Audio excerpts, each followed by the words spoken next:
अस्सलाम वालेकुम, welcome to my YouTube channel learning with G. आज के इस लेक्चर में हम वर्चुअल लिंग्विस्टिक का कोर्स ETS 202 का टॉपिक नंबर 18 से 21 तक कवर करने वाले हैं। सो आने वाली वीडियोस के लिए अपडेटेड रहें, चैनल को सब्सक्राइब करें। So let's begin.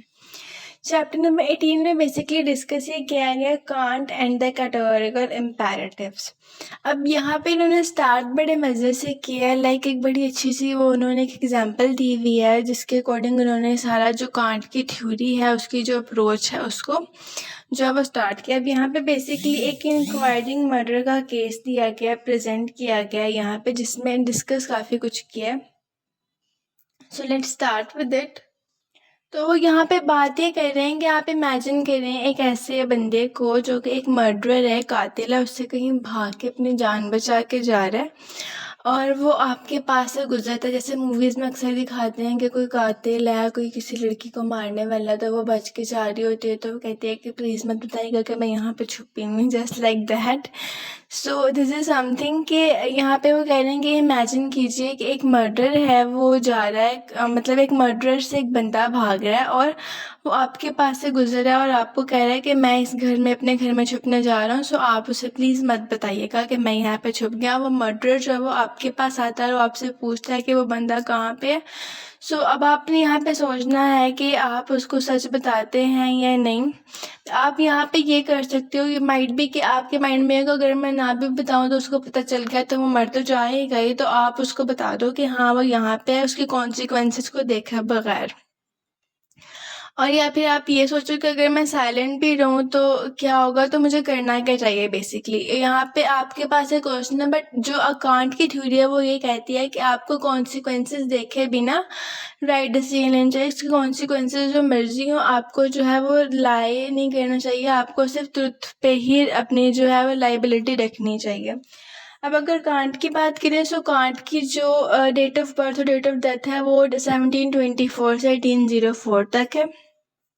First of all this, अब वो यहाँ पे आर्ग्यू बेसिक उनका ये है इस थ्योरी में कि उनका जो इम्पेरेटिव है, कैटेगोरिकल इम्पेरेटिव में जो उनका बेसिक आर्ग्यू है वो ये है कि किसी भी इंसान को किसी भी कंडीशन में झूठ नहीं बोलना चाहिए without catering it's consequences. Just like कि अगर आपने कोई चीज़ चोरी की है और आपकी मदर आपसे पूछ रही है कि वो चीज़ आपकी सिस्टर ने चोरी की है या किसी बड़े भाई ने या आपने, तो आपने कॉन्सिक्वेंसेस को नहीं देखना, सिर्फ आपने बता देना कि हाँ ये काम मैंने किया या हाँ ये काम सिस्टर ने किया था।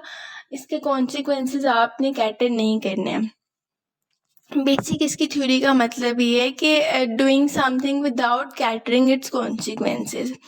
अब जो कांट है उसके लिए मोरालिटी का मतलब ये है कि एब्सोल्यूट मॉरल रूल्स को फॉलो करना जिसमें कोई भी एक्सपेक्टेशंस ना हो, मतलब कि कोई एक्सेप्शंस नहीं है, आपने रूल्स को फॉलो करना ही करना है, उसके कॉन्सिक्वेंसेस को, उसके नतीजे को हमने नहीं देखना। अगर झूठ बोलना गलत कंसीडर किया गया है सोसाइटी में तो हमें बिल्कुल इस बात से कोई गर्ज नहीं है कि उसके सर्कमस्टांसेस हमें किस किस्म के फेस करने पड़ते हैं, आइदर बुरे और अच्छे।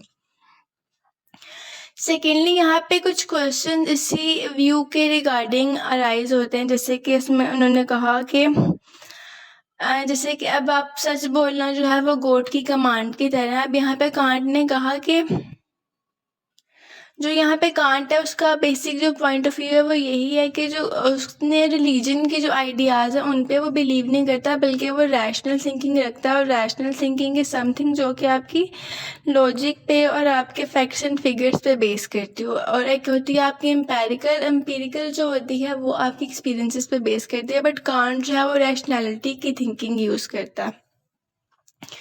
फर्दर उसने यहाँ पे कहा कि आपको झूठ बोलना ही नहीं है, मतलब कि आपको ऐसा कोई काम करना ही नहीं है जो मॉरली बुरा हो, मॉरली गलत उस काम को कह दिया गया, उस काम को आप नहीं कर सकते।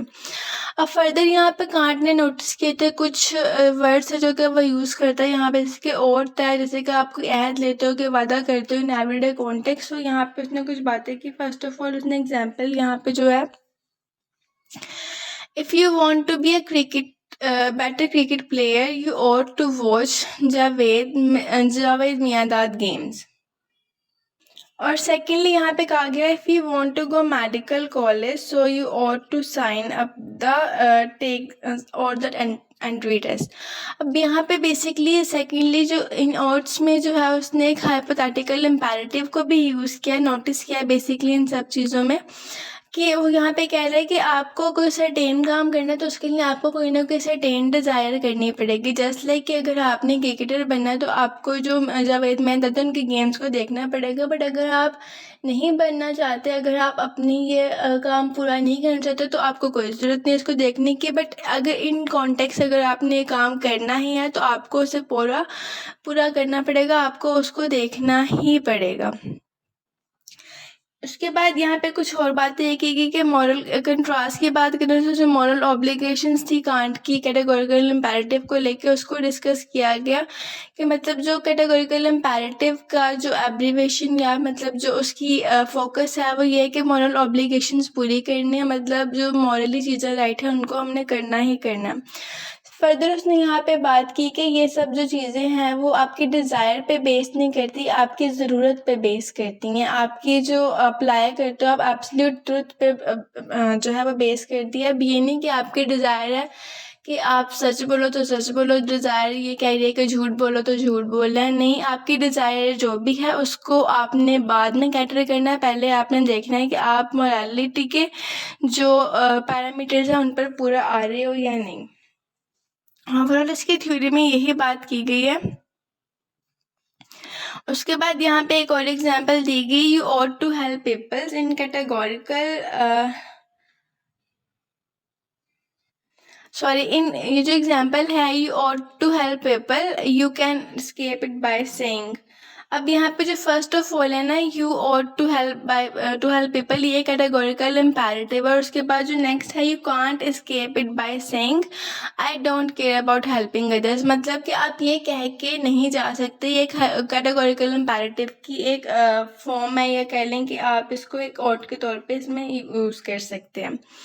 उसके बाद यहाँ पे कुछ बात की गई इनके मेन प्रिंसिपल्स की behind the Kant categorical imperative. So यहाँ पे एक उसने रूल दिया था, act only according to that maxim by which you can at the same time will that it should become a universal law। मतलब कि ऐसे एक्ट बनाओ, इसमें उसने बेसिकली बात की कि आपको जो है वही काम करने चाहिए जो कि आपके लिए बिल्कुल ठीक हैं और जो दूसरों के लिए भी ठीक हैं और जो कोई दूसरा भी कर सकता है। ऐसे रूल्स बनाओ जो सारे फॉलो भी कर सके, ये ना हो कि सिर्फ वो आप खुद फॉलो कर सको और दूसरे वो रूल जो है वो फॉलो ना कर सके। अब यहाँ पे उसने एग्जाम्पल में दिया, for example if someone refuse to help other in needs thinking it's not my problem.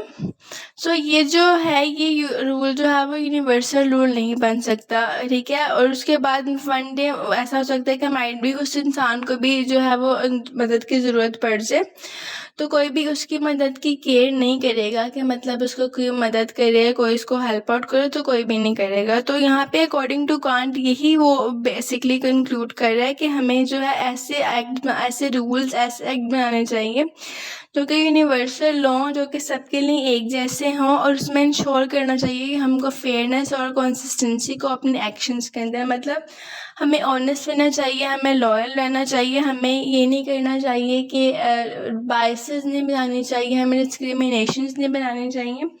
Overall जो है वो इस चैप्टर में उसने यही डिस्कस किया कि किस तरीके से हमने अपनी जो मोरालिटी है, अपने एथिक्स हैं, उनको प्रेफर करना है, ना कि अपनी डिज़ायर्स को और ना ही आने वाले नताइज को। उन चीज़ों को, उन एथिक्स को फॉलो करने के बाद के नताइज को हमने नहीं देखना, हमने सिर्फ देखना है कि हम अपने मॉरल व्यूज़ के अकॉर्डिंग पूरे उतर रहे हैं या नहीं, बी अ मैन और बी अ वुमेन, कि हम एक इंसान की जो कैटेगरीज हैं, एक इंसानियत के पॉइंट ऑफ व्यू पे पूरा आ रहे हैं या नहीं।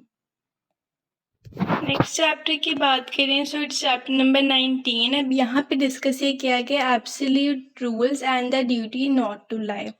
अब बेसिकली मैं पहले भी बता चुकी हूँ कि कांट जो है वो कॉन्सिक्वेंसेस को नहीं देखता, वो सिर्फ देखता है आपके जो मॉरल रूल्स हैं उनको।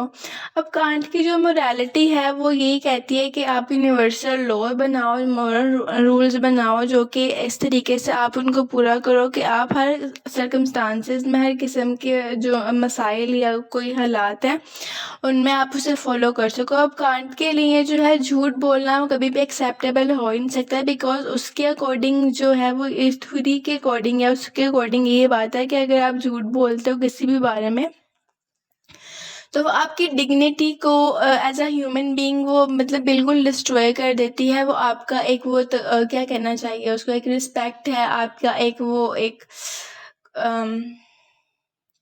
ट्रस्ट वर्थीनेस है, उन सब चीज़ों को वो बिल्कुल ही डिस्ट्रॉय कर देगी, स्पॉइल कर देगी। अब कांट ने यहाँ पे 3 मेन पॉइंट बताए हैं कि इट्स अ कैटेगोरिकल इम्पेरेटिव, ठीक है। उसके बाद दूसरी बात यहाँ पे उसने की कि it would be self defeating because people would stop trusting each other.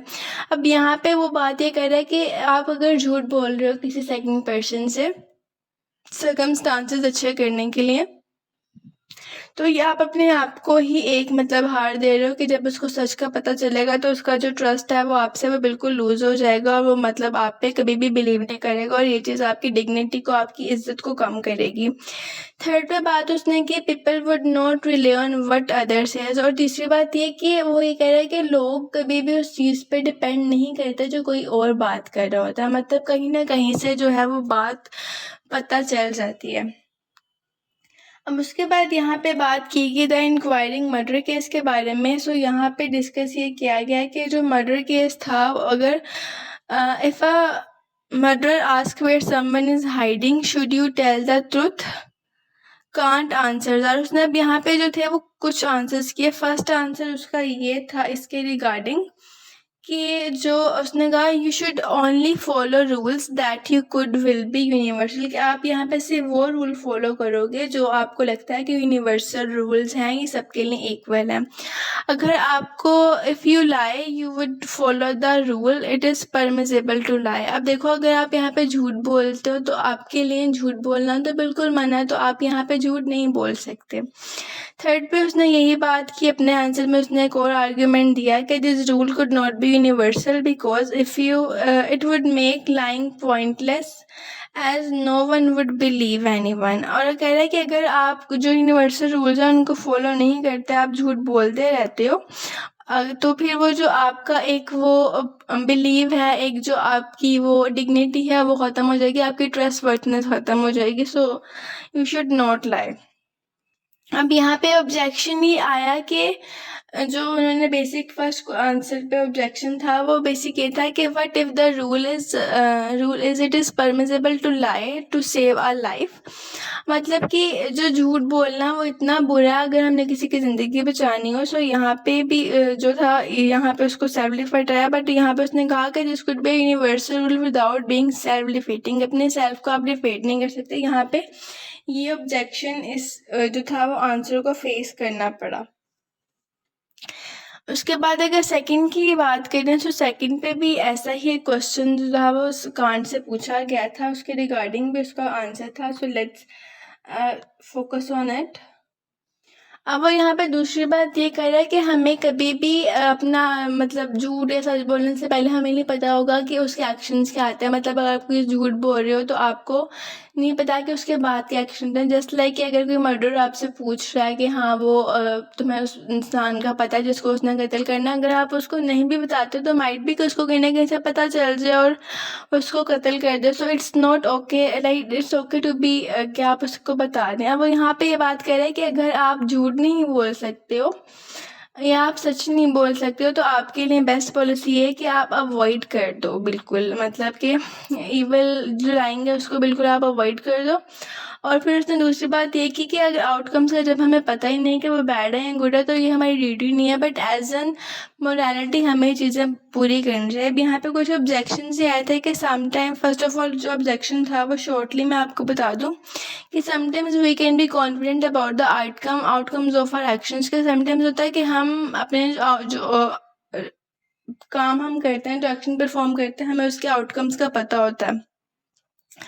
Secondly ये कि if telling the truth leads to someone's death are not we are responsible for adding the murder। अब वो यहाँ पे कह रहे हैं कि अगर हमारा सच बोलना जो है वो किसी की डेथ का रीज़न बन भी रहा है तो हम तो रिस्पॉन्सिबल नहीं है ना उसके डेथ के लिए, या उस मर्डर के जो उसने काम किया उसके लिए भी हम रिस्पॉन्सिबल नहीं। हमने तो अपनी मॉरल ड्यूटी पूरी की है उसको सच बताकर। ठीक है। उसके बाद अब यहाँ बात की कि कॉन्फ्लिक्ट बिटवीन रूल्स। अब उसकी जो अप्रोच है उसके अंदर भी कुछ कॉन्फ्लिक्ट स्टार्ट हो गए थे।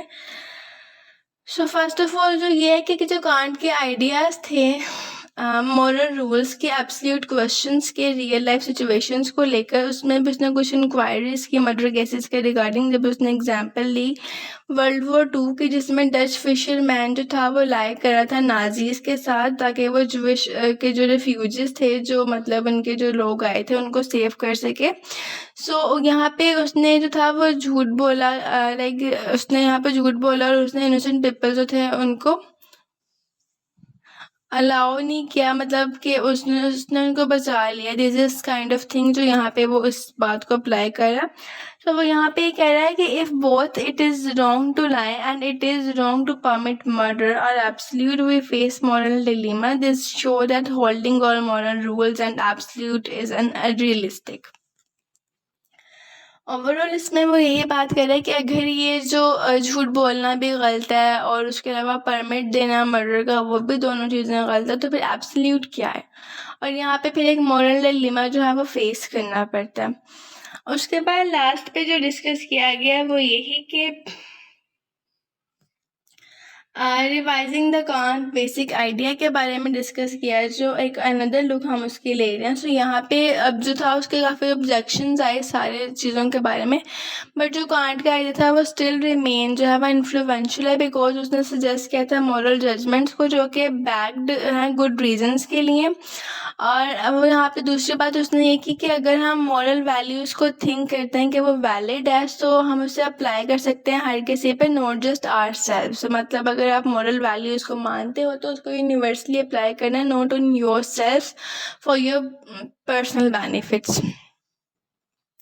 अब यहाँ पे आइडिया ऑफ कंसिस्टेंसी आता है, जिसका मतलब ये है कि हमें सिर्फ अपने आप को कंसीडर नहीं करना लोगों के ऊपर, मतलब हमने खुद को सुपियोरिटी नहीं देनी, हमने सबको देखना है। और लास्ट पे यहाँ बात की गई कि जो कांट है वो नो एक्सेप्शंस को मानता है, और जो उसका रूल है वो प्रॉब्लमैटिक भी कह सकते हैं। उसका जो बेसिक आइडिया वो यही कि वो कहता है कि आप अगर आपने रूल्स को वॉलेट नहीं करना, कि उसके जो भी इश्यूज आते हैं, मतलब उसके जो भी कॉन्सिक्वेंसेस होते हैं, उसको आपको नहीं पता कि वो क्या आने वाले हैं, बट आप उसको फेस कर जाएं अगर आप उसको फेस कर सकते हैं। सो बेस्ट ये है कि आप झूठ ना बोलें।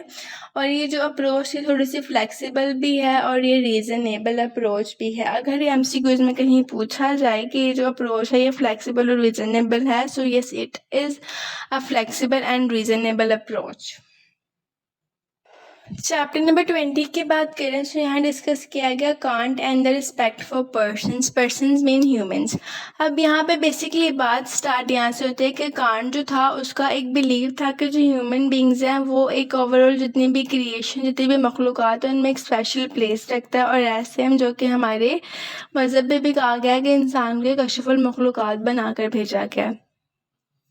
दूसरा वो ये कहता है कि जो इंसान है वो बाय बर्थ एक वर्थ, एक डिग्निटी जो है अपने साथ लेके आता है, अपने आप को वैल्यूएबल बनाता है अबव ऑल द प्राइसेस। और ये जो आइडिया है ये उसने जो था स्पाइसमैन और सेंट्रिज्म से लिया था, जिसमें उन्होंने सजेस्ट किया था कि जो एनिमल्स हैं वो एक इंस्ट्रूमेंटल वैल्यू रखते हैं और जो ह्यूमंस हैं वो रैशनल एजेंट्स हैं, और वो एक इंस्टिंक्ट मतलब कि बाय बर्थ और इनबोर्न या इनहेरेंट वैल्यू रखते हैं। ठीक है। उसके बाद यहाँ फर्दर अब जो डिस्कशंस हैं उसको स्टार्ट करते हैं। अब यहाँ पे दूसरी बात ये की गई कि जो कांट है उसने आर्ग्यू किया था कि हमारा कोई डायरेक्ट ड्यूटीज़ नहीं है एनिमल्स के टूवर्ड कि हम उनको एज एन ह्यूमन एंड के तौर पे देखें या मीन्स एन ह्यूमंस एंड देखें। उसके बाद दूसरी बात उसने यहाँ पे की कि उसने एडमिट किया क्रूएलिटी को जो कि हम एनिमल्स पर करते हैं, हम उनको लाइक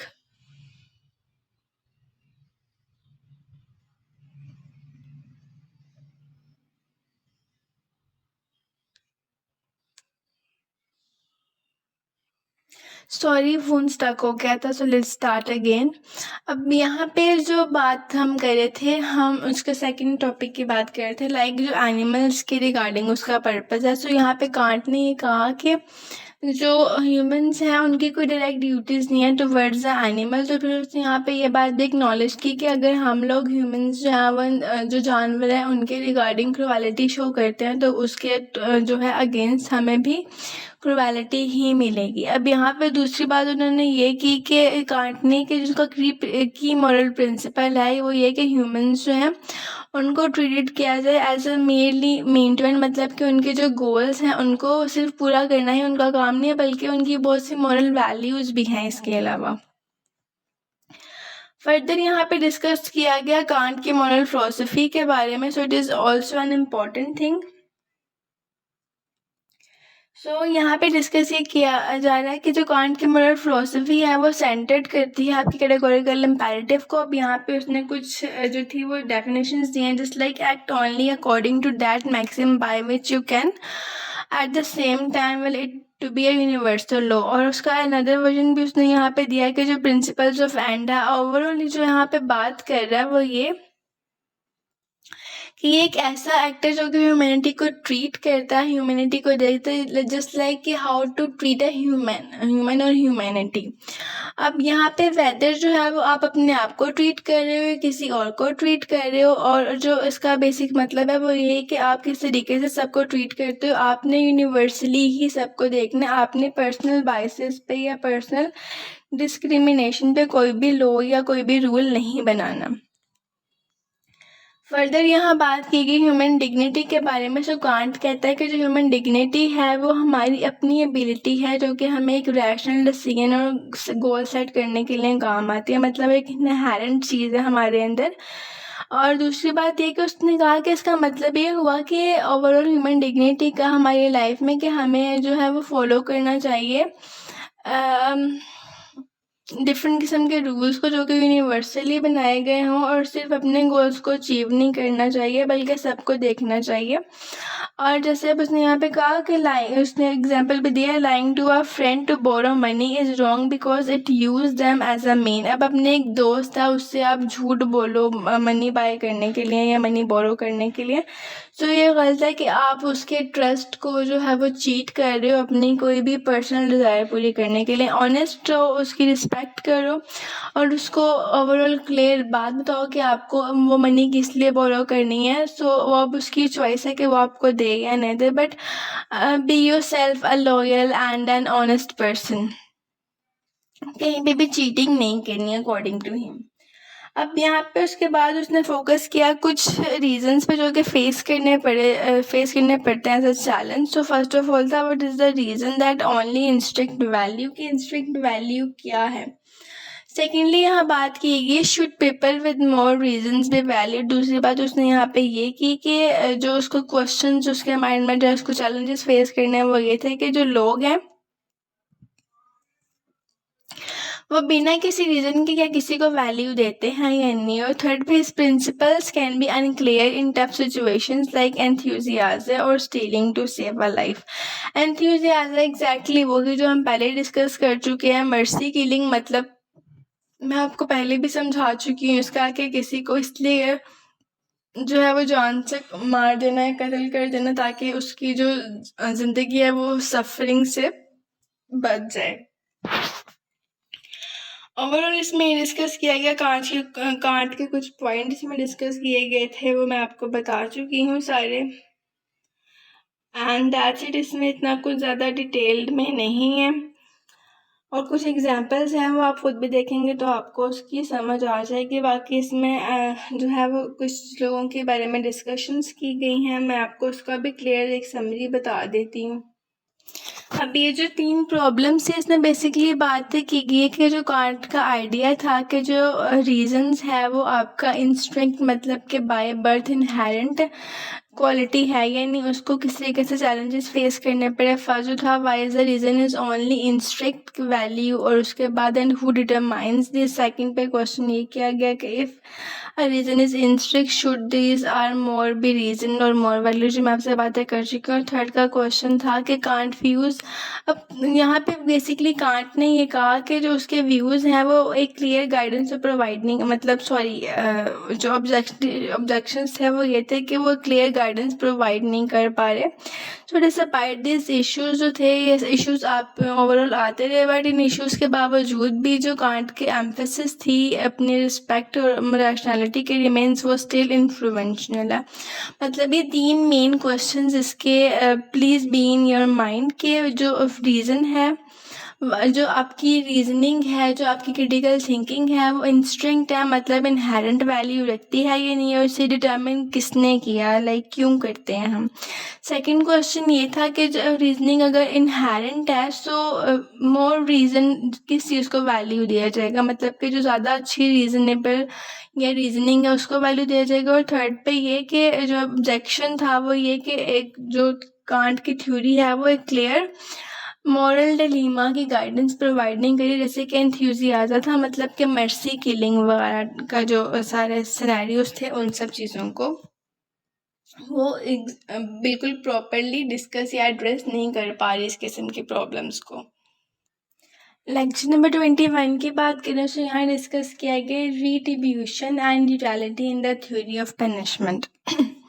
अब यहाँ पे बेंथम के व्यूज़ आते हैं यूटिलिटरिज्म के बारे में। अब जेरमी बेंथम वो एक यूटिलिटरियन थिंकर हैं जिन्होंने स्टेट किया एक लाइन को कि all punishments is mischief, all punishments is evil, for Bentham punishment is inherently bad. अब यहाँ पे पनिशमेंट इज समथिंग कि जो आपको अपने किसी भी बुरे काम की वजह से कोई सज़ा दी जाती है उसको आप पनिशमेंट कहते हैं।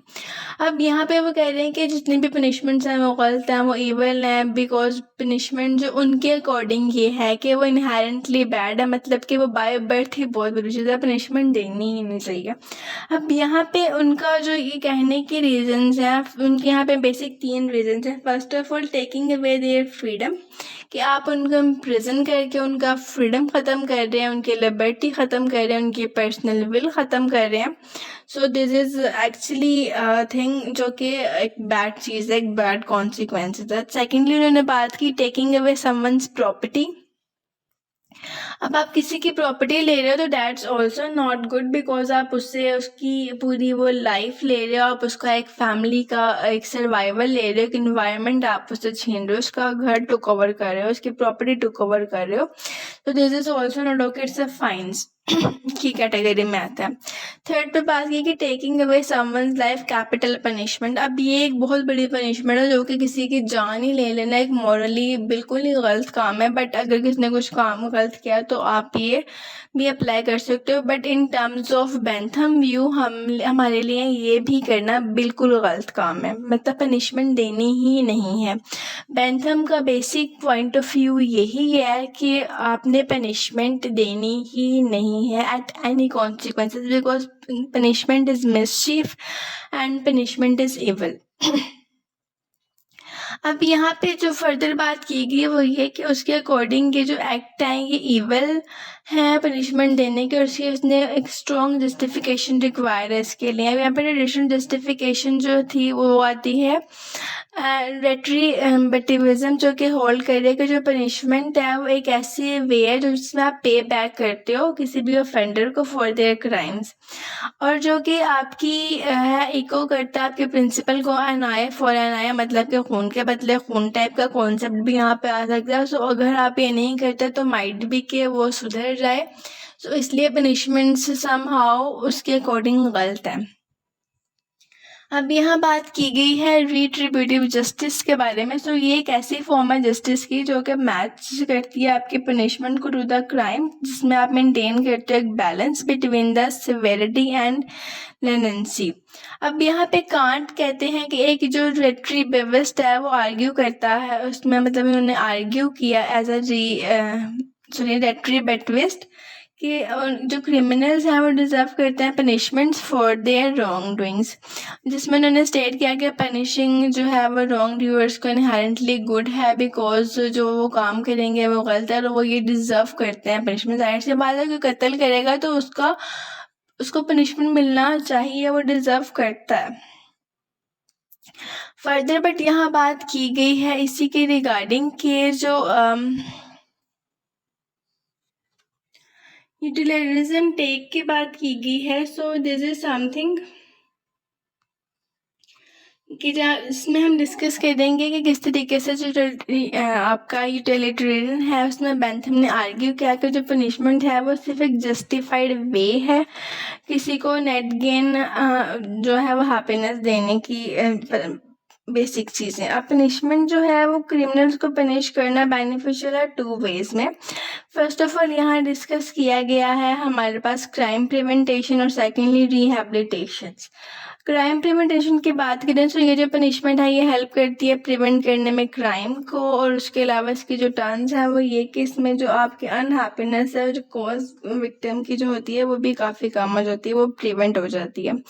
रिहैबिलिटेशन की बात करें सेकेंडली तो रिहैबिलिटेशन इज समथिंग कि जिसमें आप पनिश करते हो, रिहैबिलिट करते हो रॉन्ग डूअर्स को, और फिर आप उन्हें एड्रेस करते हो with their emotional and educational efficiencies, और उसका फिर एक वो प्रोडक्टिव मेंबर ऑफ सोसाइटी भी बन सकते हैं इसके टर्न आउट में। फर्दर डिस्कस किया गया यहाँ पे मॉरल इम्प्लीकेशंस के बारे में। So moral implications is something कि जिसमें आप मेनली ये डिस्कस करते हो कि ये इसमें अलग से पॉइंट नहीं है, बेसिकली ये मैंने खुद इसमें ऐड किया है मॉरल इम्प्लीकेशंस का। सो दिस इज समथिंग इसी में आ रहा है कांट रिट्रीब्यूशनिज्म से ऊपर से। अब यहाँ पे जो था यूटिलिटेरियन अप्रोच में उन्होंने इन्फ्लुएंस किया था मॉडर्न पैनल सिस्टम को जो कि लीड कर रहा है प्रिजन के साथ, जिसमें उन्होंने रीडिज़ाइन किया सेंटर ऑफ रिहैबिलिटेशन सेंटर्स को। बेसिक इनका ये जो फोकस वो ये है कि वो इसमें क्रिएट करते हैं या करेक्ट करते हैं आपको, जस्ट लाइक कि आपको पनिश नहीं करते क्रिमिनल्स को, बट वो यहाँ पे उनको एथिकली और मॉरली जो है वो लेक्चर्स देकर गाइडेंस देकर उनको एड्रेस करते हैं। और ये टर्म्स जैसे कि इसमें है करेक्शनल फैसिलिटीज़ आती है या करेक्शनल ऑफिसर्स जो हैं वो इसमें आते हैं, और वो प्रेफर करते हैं प्रिजन और प्रिजन गार्ड को रिगार्डिंग, मतलब कि यहाँ पे अब अगर आप जेल में जाओ तो वहाँ पे जेल होगा, वहाँ के वो जो है वो गार्ड्स होंगे, बट रिहेबिलिटेशन सेंटर में आपके पास टर्म्स हैं करेक्शन फैसिलिटी और करेक्शन ऑफिसर। प्रिजन के लिए करेक्शनल फैसिलिटी जहाँ पे उनको रखा जाता है, और correction officer as a use in alternative of a prison guard. उसके बाद यहाँ बात की गई है कांट क्रिटिक ऑफ यूटिलिटेरियनिज्म, जो कि यहाँ पे एग्जैक्टली वही बात है यहाँ पे, बट इसको थोड़ा सा चेंज कर दिया गया। मतलब यहाँ कांट रेट्रीब्यूशनिज्म लिखा हुआ है जिसमें उन्होंने बात की है थ्योरी ऑफ पनिशमेंट की किस तरीके से वो जनरेट की जाती है। अब यहाँ जो डिस्कस ये किया गया कि